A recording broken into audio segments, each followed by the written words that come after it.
ایوان صدارت میں بیٹھے ہوئے معززین اور محترم سامعین، صدر صاحب کی اجازت سے میں تھوڑا مختلف انداز میں علی صاحب پر بات کروں گا. مجھے امید ہے آپ اسے پسند کریں گے. میرا جشن وفات کب ہے؟ مجھے اس میں شریک ہونا ہے. جشن وفات کب ہوگا؟ میرا جشن وفات کب ہے؟ مجھے اس میں شریک ہونا ہے. جناب علی، آج آپ کا یہ دوسرا جشن وفات ہے. آپ کے چاہنے والے آپ کو بھولے نہیں ہیں اور آپ بھولنے کی چیز ہے بھی نہیں. آپ نے کیا خوب کہا ہے، جہاں میں اور بھی شدت سے ابھروں گا، یہ بات یاد رہے کہ میں آنے والا کل ہوں. آپ جناب، آپ کے چاہنے والوں نے آپ کے قریبی دوست جناب خورشید کاظمی صاحب کی قیادت میں آپ کا پہلا جشن وفات بھی منایا تھا، اور آج دوسرے جشن وفات پر آپ کو خراج عقیدت پیش کرنے کی غرض سے یہاں کلچرل اکیڈمی کے ہال میں جمع ہوئے ہیں. آج شدت سے آپ کی کمی محسوس کی جا رہی ہے. مجھے امید ہے کہ آپ کی روح آج ہمارے ساتھ ساتھ ہوگی.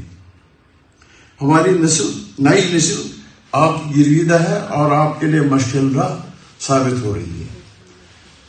آپ کی ابھی تک جموں کی زمین سے آپ جیسا سخنور اور بسیار کو شاعر پیدا نہیں ہوا ہے.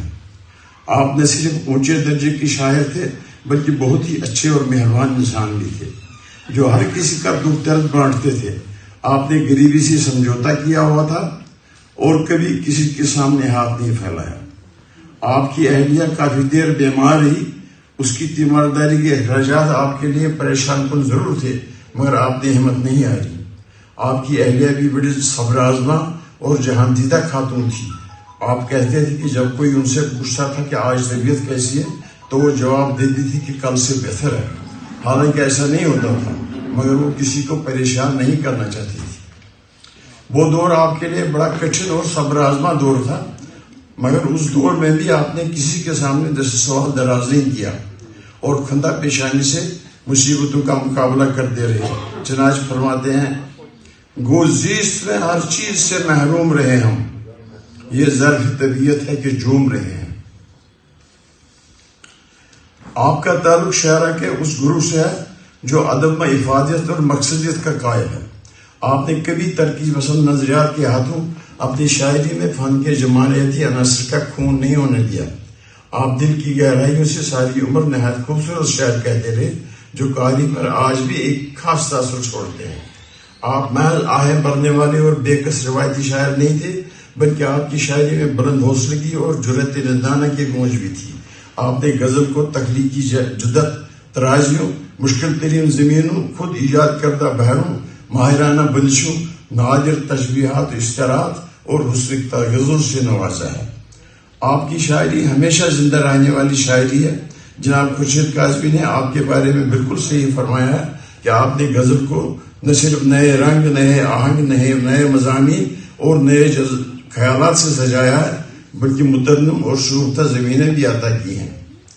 مولانا قاضی صاحب نے آپ کے بارے میں نہ صرف تفصیل سے بات کی ہے، بلکہ نامور اور مسند ادیبوں اور نقادوں کی تاثرات بھی قلم کیے ہیں، جن کا یہاں تبصرہ کرنا مناسب نہیں ہے. آپ کے کلام کی خصوصیت یہ ہے کہ آپ عام فہم، سادہ مگر پراثر الفاظ میں اپنا خیال پیش کرتے ہیں. اپنے اخلاقی، حکیمانہ اور نصیحت آموز اشعار کے ذریعے قوم کو اس کا فرض بھی یاد دلاتے ہیں. تیری منزل ہے روبرو تیرے، تو سفر کا فقط ارادہ کر.